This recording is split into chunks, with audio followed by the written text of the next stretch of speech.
The return to innocence.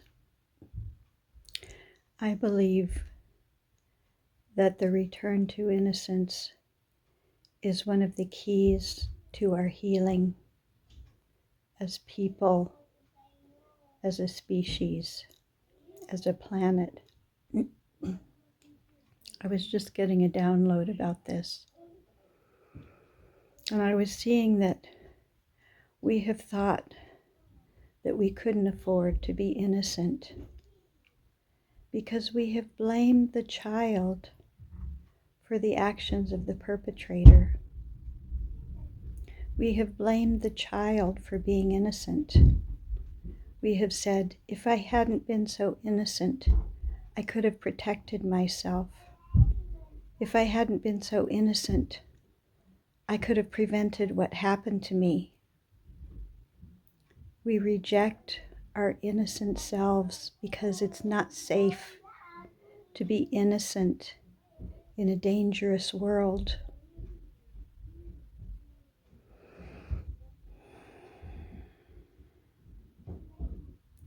And yet the healing comes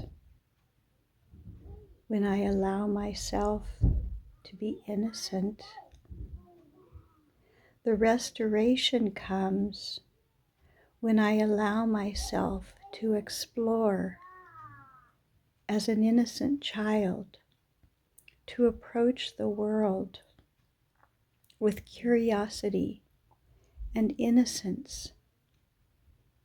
And I can only do that if I feel safe. Sorry. I just ate something. Had something stuck in my teeth. Where was I? We can only explore the world if we feel safe in it. And how do we feel safe in an unsafe world? Well, we have to create our own safety. The only way I can explore as an innocent is by creating my own safety.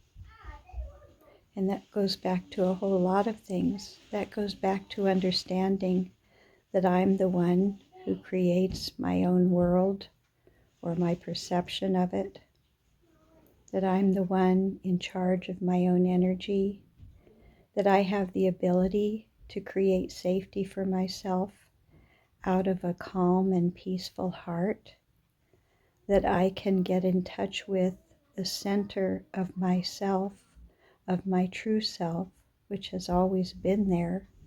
So then I have to realize that it's always been there, get in touch with it, bring it into my awareness, into my reality, and then as I do that, I remember that I'm always safe because the infinite part of me can never be touched or damaged by anything that happens in this world.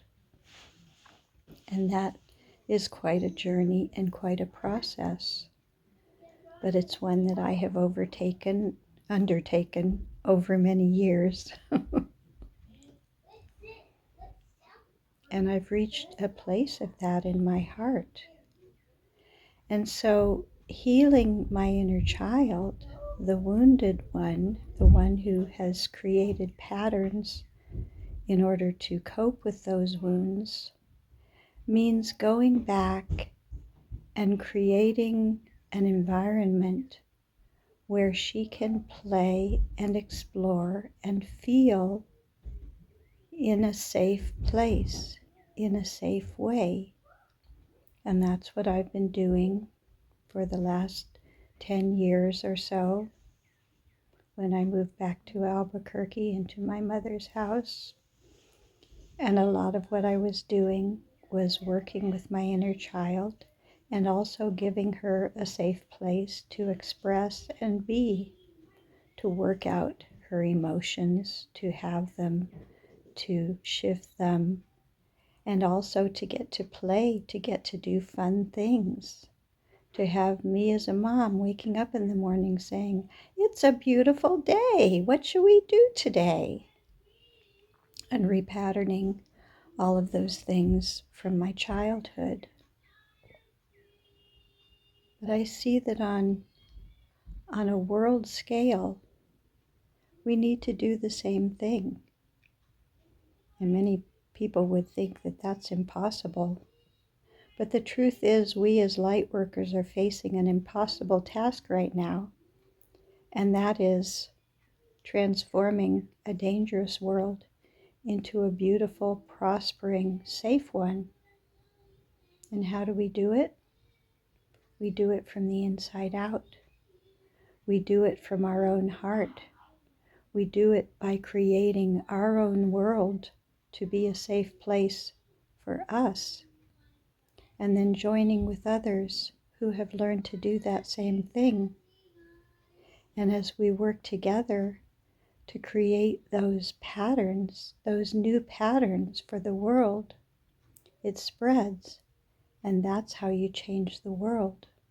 I think it was Buckminster Fuller who said, "Don't worry about what's not working, just create something better." And that's what we're doing. And as the world seems to be falling apart around us, we simply can start building the new. We don't have to wait for it to all fall down. We can start right here, right now, creating the world that we want to see. That's being the change that you want to see in the world.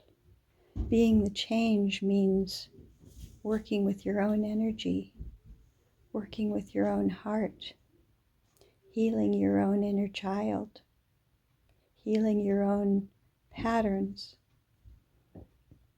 And the first thing is becoming aware of them. And the second thing is realizing that you can change them. And the third thing is getting the vision for what is much better. And that vision can only come from Source, can only come from the beautiful essence of being that we truly are inside. That's where the beautiful patterns come from. And as we do that, that part of us is innocent.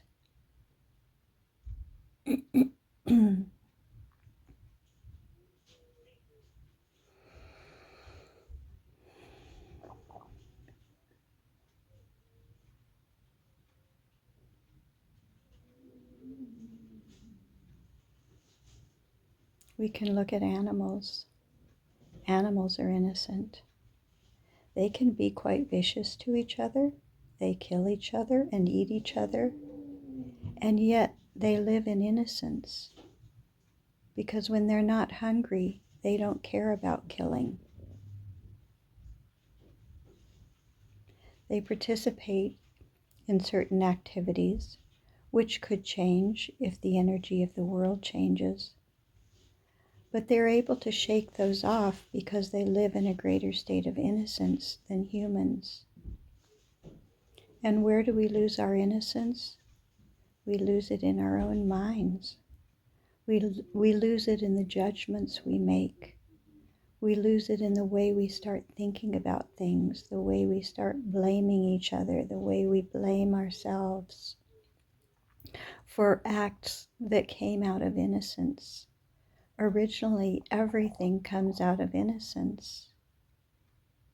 And when you're in a state of innocence, you can look at something, you can observe it, you can be curious about it, and you can change it easily if it's not serving the highest purposes.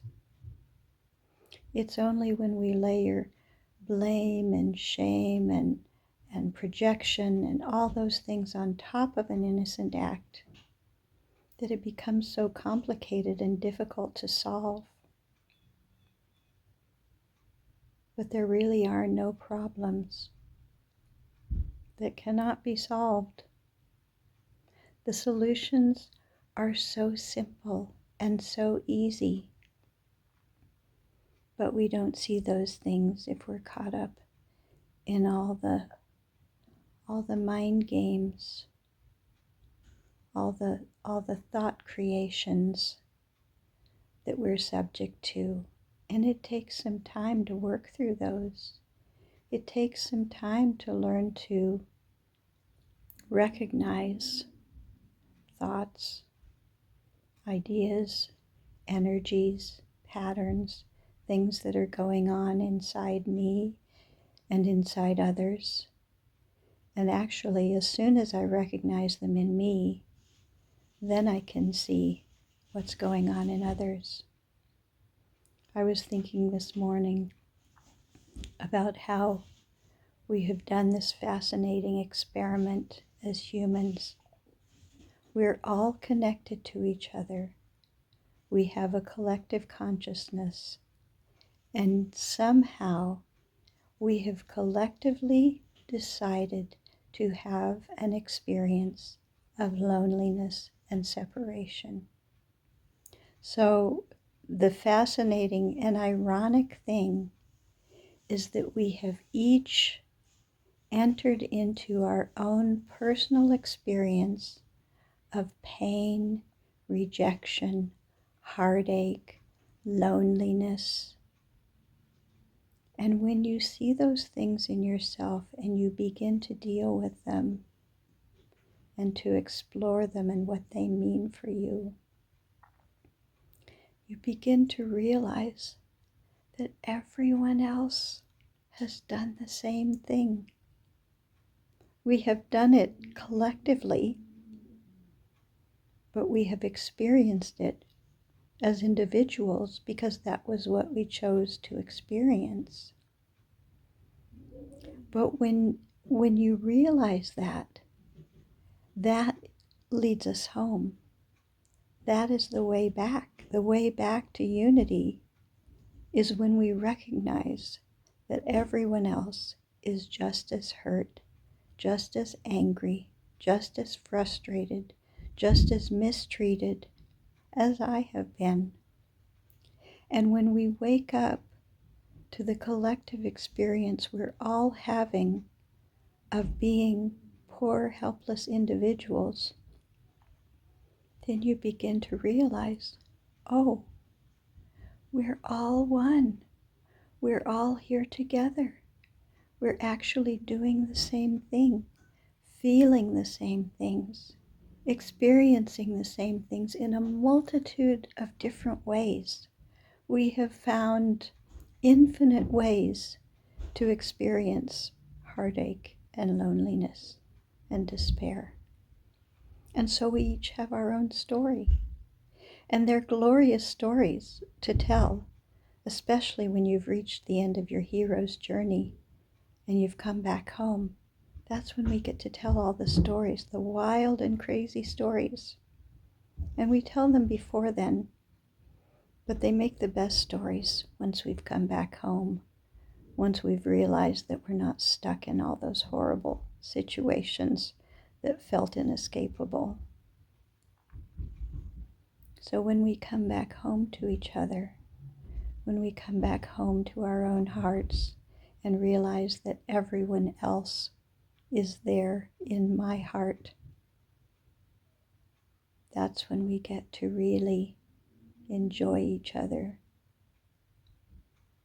and go on to make a better world, that we all have a good idea what we would like to have after going through all the stuff that we didn't like. I think we're all going to have really good ideas about what we want the world to be, and we will form the new world out of those ideas. And I love you, and I love me, and I love all of us.